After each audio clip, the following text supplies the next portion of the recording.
খাবোই যখন তখন রেস্টুরেন্টে কেন, বাসায় রান্না করে আত্মা ভরে খাবো। এক বেলায় না 2 বেলায় খাবো, তারপরে রেস্টুরেন্টে এত দাম দিয়ে কিনে খাবো না। কি বলেন সবাই? আসসালামু আলাইকুম এভরিওয়ান, আমি মারুফা সুমি। আমার পেজ মণিমার রান্নাঘর থেকে আপনাদেরকে জানাই প্রাণ ঢালা ভালোবাসা। কেমন আছেন সবাই? আশা করছি খুব ভালো আছেন। আলহামদুলিল্লাহ, আল্লাহর রহমতে আমরাও খুব ভালো আছি। অনেকেই হয়তো রান্না করেন, কিন্তু আমি কিভাবে রান্না করব সেটাই আজকে আপনাদের সাথে শেয়ার করব। ভিডিওটা না টেনে সম্পূর্ণ ভিডিও দেখতে থাকুন। ভিডিও টেনে দেখলেই মিস করবেন। এত মজার একটা খাবার, ফ্রাইড রাইস। আমি রান্না করব ফ্রাইড রাইস। তার জন্য কিছু সবজি নিয়েছি। এখানে সব সবজি দিব না, আমি কিছু সবজি দিব। তার আগে আমি চাউলগুলো ভিজিয়ে রাখি। আমার যতটুকু লাগবে সেই পরিমাণ নিয়েছি। আমি একটু বেশি করেই রান্না করব। 3 পট নিয়েছি আমার রেগুলার পটের। পোলাওয়ের চাউলটা ন্যূনতম আধা ঘন্টা ভিজিয়ে রাখবেন, তাহলে পোলাওটা খুব ভালো হবে। পানি দিয়ে দিলাম। এবার চাউলটা ভিজতে থাকুক, আমি ততক্ষণে যাব চুলাতে। চুলায় পানি দিয়ে দিব একটু বেশি পরিমাণ, যেহেতু চাউলটা সেদ্ধ করতে হবে। এখানে তেল দিয়ে দিলাম 1 টেবিল চামচ পরিমাণ, লবণ দিলাম স্বাদ মতো। এখানে ভিনেগার দিলাম 1 চা চামচ। ভিনেগারটা আমি কেন দিয়েছি এটা লাস্টে বলবো। চাউল ভিজানো কিন্তু আধা ঘন্টা হয়ে গেছে, এদিকে পানিরও বলক উঠে গেছে। আর এই চাউলটা অবশ্যই পানির বলকের ওপর দিতে হবে। চাউল দিয়ে দিলাম। এবার একটু নেড়ে দিব যেন চাউলটা দলা পেকে না থাকে। এবার বলক আসার জন্য অপেক্ষা করব। তো বলক এসে গেছে, দেখে নিব চাউলটা কেমন সেদ্ধ হয়েছে।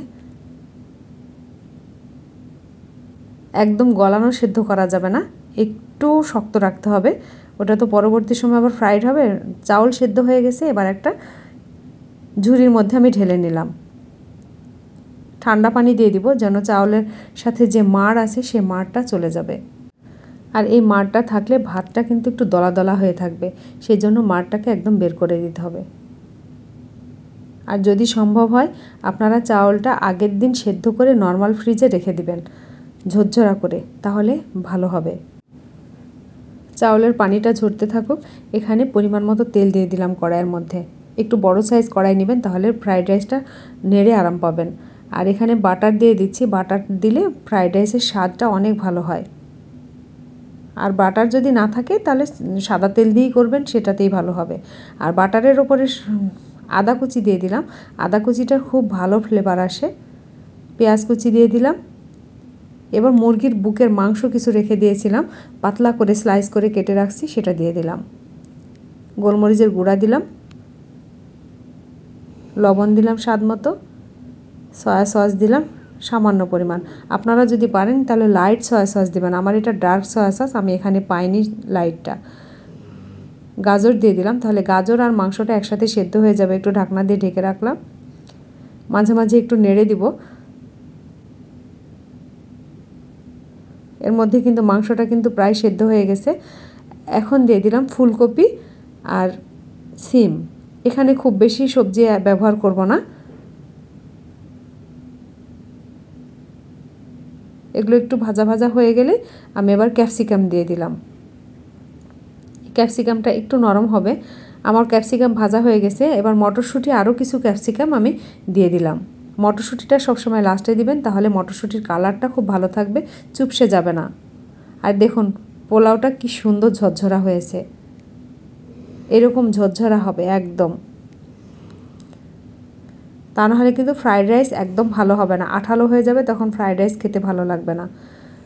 সব মশলাগুলো আমার সবজি ভেজে নেওয়া হয়ে গেছে।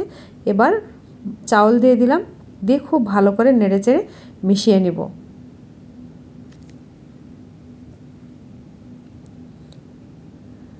নামানোর আগ দিয়ে আমি আর একটু ক্যাপসিকাম দিলাম আর লবণ দিয়ে দিলাম। লবণ কম লাগছিল, গোলমরিচের গুঁড়া দিয়ে দিলাম। খুব ভালো করে নেড়েচেড়ে আমি মিশিয়ে নিব। আমার কমপ্লিট ফ্রাইড রাইস। এবার নামানোর আগে কাঁচা পাকা মরিচ দিয়ে দিলাম, এটা দেখতে ভালো লাগার জন্য, অপশনাল, আপনারা চাইলে দিবেন না হলে না দিবেন।